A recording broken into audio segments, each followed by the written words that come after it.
Just hit the cop shop. Well, we better do something.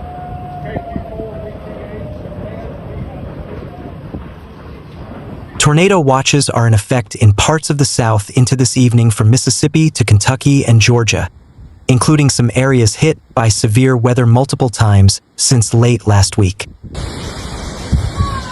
A tornado watch is also in effect in parts of Illinois and Indiana. Tuesday morning, a brief tornado touched down just southwest of Springfield, Illinois. Some trees were downed by thunderstorm winds in Marshall County, Mississippi, and Hardin County, Tennessee. A tornado touched down near Jackson, Tennessee, Tuesday afternoon. Several tornadoes have struck with damage reported in northern Alabama, including near Madison and Athens. Some of that damage is seen below. A brief tornado with some tree damage was also reported early Tuesday in the far northwest corner of Alabama near Waterloo. The severe weather threat will stretch across the Mississippi, Ohio, and Tennessee valleys, with the greatest risk in red below from Kentucky, Tennessee, eastern Arkansas, northern Mississippi, northern Alabama, and northwestern Georgia. Severe weather could occur in multiple rounds across these areas. Supercell thunderstorms could pack a strong tornado threat, EF2 or greater damage. Widespread wind damage is also a concern, especially this evening as storms form into lines or clusters. Birmingham and Huntsville, Alabama, Memphis and Nashville, Tennessee, and Tupelo, Mississippi, are some of the cities that should keep up to date on possible severe weather. Severe storms could reach as far south and east as Atlanta in the evening or overnight. A pattern change will allow the threat of severe weather to trend downward across much of the U.S. as we enter the second half of the week. However, there could be a lingering isolated threat of severe storms along the southeast coast and parts of Virginia on Wednesday. Scattered severe storms could also fire up in the southern and central plains late this week into the weekend. This rash of severe weather began in the Great Lakes and Midwest Thursday, then heavily impacted the Midwest, South, and East Friday. There was a bit of a lull on Saturday with some severe storms impacting the South. Now, we are in the midst of another round that first began in the Plains Sunday. Combined, there were more than 90 reports of tornadoes from Thursday through Sunday. Another rash of tornadoes struck Colorado, Kansas, Oklahoma, and Nebraska. Grinnell and Plevna, Kansas, were among the towns hit hard by tornadoes. For all of Sunday's news as it happened, read our updates here. On Monday, severe storms struck the plains and Midwest. Hail up to the size of grapefruits, 4.5 inches in diameter, was reported in Montague County, Texas. Several tornadoes were reported or confirmed by radar, including near Pittsburgh, Oklahoma, where heavy damage occurred. Wind gusts up to 75 miles per hour toppled trees in the Kansas City metro area as well. Maya Grimes, a Jackson State University student, narrowly escaped with her life when a tornado ripped through her hometown of St. Louis on Friday, leaving her with a traumatic experience and a newfound resolve to promote storm safety. Grimes was just minutes from her home when the tornado struck, and her mother, who was in Jackson, received a terrifying call from her daughter. You can only imagine, as a mother, how I was feeling and I didn't know what was taking her, Grimes' mother said. Grimes described the terrifying moments as her car started spinning in circles.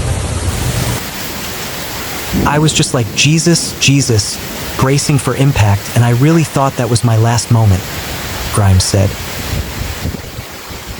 She recounted how all the windows of her car shattered and the driver's side door opened, causing her to be ejected from the vehicle despite wearing a seatbelt. I slid down the street 40 yards, down a busy street in St. Louis, and all I could think was to survive, Grimes said. Power just went out. After the wind subsided, a bloody Grimes stood on the side of the road looking for help when an ambulance happened to pass by. Those are hail. I flagged them down and said, "Can you please help me? It is. Please help me." And they got me in and said, "That's your car. You should not have gotten over here. Are you sure someone didn't help you out?" She recalled. There it is. Grimes is now trying to process the event and work through the weather anxiety it has caused her. She is encouraging everyone to have several ways to receive storm warnings and to pay close attention to them. The National Weather Service in Huntsville continues a tornado warning for southwestern Madison County and southeastern Limestone County in north-central Alabama, in effect until 6:45 p.m. Central Daylight Time. At 6:13 p.m. Central Daylight Time, a confirmed tornado was on the ground near Tanner, or near Athens, moving east at 35 miles per hour. This is a dangerous situation. The tornado has been confirmed by public reports, and 2-inch hail is also possible with this storm. Flying debris will be dangerous to anyone caught without shelter. Mobile homes may be damaged or destroyed. Expect damage to roofs, windows, and vehicles, and significant tree damage is likely. The tornado will be near Madison around 6:20 p.m., Huntsville around 6:25 p.m., the University of Alabama in Huntsville and Redstone Arsenal around 6:30 p.m., and Alabama A&M University around 6:35 p.m. Other locations that may be affected include Belmina, French Mill, Mooresville, Capshaw, Ryland, Hampton Cove, Ripley, Brownsboro, and Farley. A tornado is on the ground. Take cover immediately. Move to a basement or interior room on the lowest floor of a sturdy building. Avoid windows. If you are outdoors, in a mobile home, or in a vehicle, move to the nearest substantial shelter and protect yourself from flying debris. This is a life-threatening situation. The Weather Service in Huntsville said on Tuesday night that it had initial plans to send out 3 storm survey teams today to begin the process of analyzing storm damage and determine how many tornadoes touched down. Joe Swaffar was at his home just outside Greenland when a tornado approached Monday night. He watched as the shade sails on his deck bounced up and down. He thinks the tree that went through his roof blew in from a distance because it was an oak, not a pine like the trees next to his house. The storm was fast, lasting 15 minutes at most, and forceful, he said. "I think it had to have been a rain-wrapped tornado," Swaffar said. "That was the most rain I've ever seen." Swaffar's home was littered with tree branches and pine needles Tuesday. His front gate had been forced open by the wind, folded sideways and knocked over. Fallen power lines snaked across the road and through the ditch. Twisted debris along the side of the road was barely recognizable. At least 3 tornadoes and possibly 4 are suspected to have touched down in northwest Arkansas and the River Valley on Monday evening, said Brad McGavick, a meteorologist with the National Weather Service in Tulsa. "I don't have an exact number for you because they're still out surveying the different paths, and it's going to take a couple of days probably," McGavick said. "I can give you an idea of what the radar estimated as far as likely touchdowns and damage, but how many paths it turns into, I don't have an exact number." One confirmed damage area was about 2 miles east/southeast of Lincoln that continued on to about 3 miles southwest of Prairie Grove. "It could be the same tornado or a couple of paths," McGavick said. Another was west of Greenland that continued to the area of Drake Field/Fayetteville Executive Airport.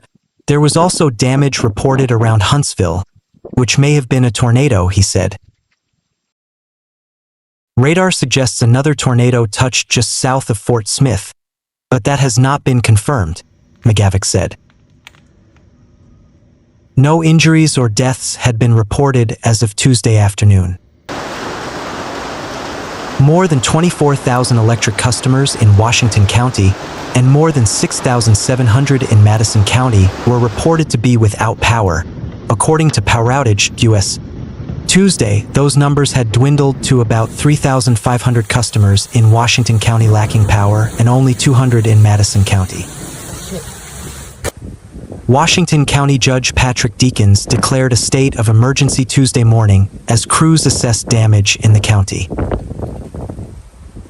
The declaration enables Washington County to expedite emergency response efforts and request resources from the state and federal government. Washington County officials also were advising residents to stay off roads affected by fallen trees and downed power lines. The south side of the county took damage during the storms, with Greenland and Lincoln being the two cities hit hardest. Trees and power lines were downed in both cities, according to Tad Sowers, the county's communications director. Captain Travis Weisenhunt with the Greenland Fire Department said the city had not finished assessing the damages, but roads were closed in most neighborhoods due to downed trees and power lines, as well as damage to a large transmission line. One apartment complex incurred minor damage, while around 20 homes were reported to have moderate to severe damage.